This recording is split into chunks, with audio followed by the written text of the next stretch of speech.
waatana shaqada Switzerland taalo adinku waxa u maleysiin Swiss-kina raaxa lagu jiro waatana hadda fiiri kaabashka gaduudka ah la jaraya foorara lagu jaraya geedkii dhulku yaala ama u kada loobsane ama waa maxay ahaayeen geedahaasna waa laga buuxinayaa waa u jeedin waa baawura lagu daldalayaa ama waa u foorarsane ama waa kada loobsane maanta dhan kada loobkaas lagu shaqeynaa iyo foorarkaas geedka waa la soo gooynaa muujadino saasa loo soo gooynaa Swiss-ka wallaahi shaqadeeda iisi ma ahan khaasatan ragga Soomaaliyeed badanaa beeray ka shaqeeyaan kulligood dhabarkay ka wada tabanayaan maxay ahaayeen hor u socod ma lahan waa kaasahay maanta kaarkay Swiss-ka u jeedin sida taa xaaladiisa qofkii Swiss-ka yaqaano lee ka sheekeyn kara beerahaniti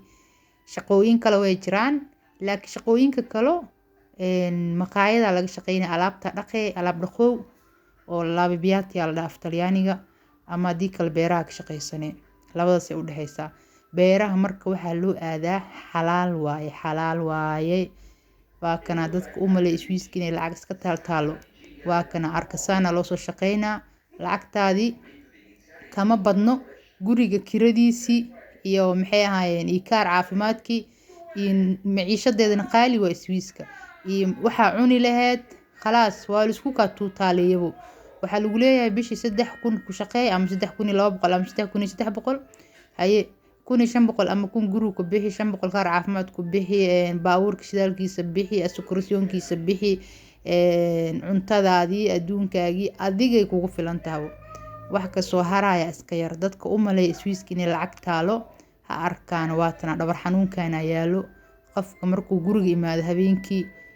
sariirta la igu tuuro asoo dhahayo imaanaya because ma foorarsan karo maxay ahaayeen ma kada loofsan karo waxa ugu daran waxa maqlaaye wiilasha qaar oo Soomaaliyeed qaarkood markay musqusha tagaano markay fadhiistaano ma fadhiisan karaano muruqihii dhana taagmay ma fahanteen saasa loogu shaqeystaa meeshaan xilliga qaboobaha way xirmataa beeraha hadda bishaana ugu dambayso waxay furmay haddana bisha afraad meelahaas kulli Soomaalidu ka shaqeystaan waxa loogu xilanayay in xalaashaas waaye kulli dharkooda gurigooda ma nadiifsan karaan because waxay 12 saac ay ka soo kacayaan shaqada 12 saac ay galayaan 12 saac kale ka baxayaan guriga markay tagaano cunto xataa ma karsan karaan cuntada yaa Allah ay ku karsadaan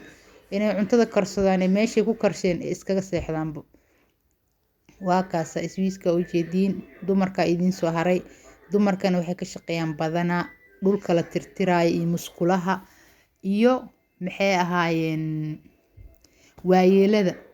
aniga waayeelada waa aqaana waan soo bartay laakiin ma jeceli inaan ka shaqeeyo because qof weyn oo weyn saxaradiisa bedel cawradiisa arag waaba dhibsaday waa iska daay hadda xirfado kale iska raadsana iskaga shaqeysto beerna kama shaqeyn kariyo ilmo yar yar haysta beerta qofka ka soo shaqeeyo wallaahi qofkaasiti waa daalan yahay xoog u daalan yahay waa kanahe nabad waaye beeraley dhul beereedna ma aha laakiin ayaga ka dhigteen beeraley sida Soomaaliya kale ma aan oo roobka ka haaday inta roobku ku daa sanadkii 2 mar 3 mar 4 mar roobku imaana barfa ku daayo dhulka dhan waa iska qoyan yahay dhul qalalan ma arkaysid dhul qoyan waay marka waa kaasahay Swiss-ka xaaladiisa waa kaasaas u eg tahay ilaahay hanoo barakeeyo